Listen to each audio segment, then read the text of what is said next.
with his hat on his head. Never missed a shot, sharp as a pharaoh. Tequila in the sunrise, the desert was his bed. Now he could dance a barn dance like nobody before him, but no woman would take him, cause his eyes were rather strange. In them you could see the emptiness of the desert.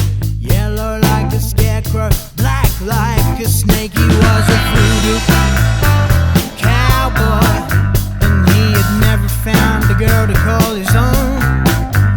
Running on along, that lonely cowboy. But the cowboys never really alone. Really alone.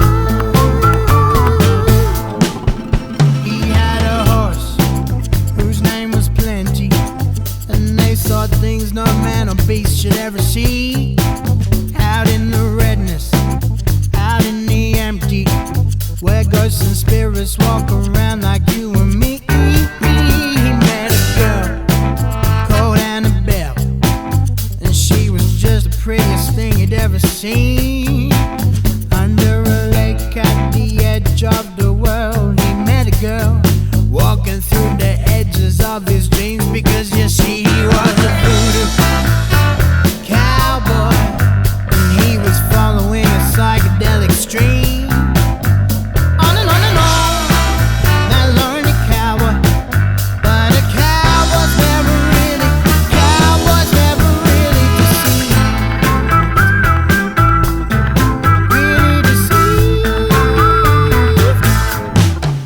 So they rode down under the water, and the sunset made a fire above his head. In search of warmth, in search of love, in search of heaven above. But all he felt was cold, and all he touched was wet. But he could see her down a little bit deeper, and all he wanted was to hold her to his chest. So he reached out and she reached out, and he touched her and she drew him in and kissed him as he breathed his final breath, because you see he was a voodoo cowboy, and he had finally found a girl to call his own.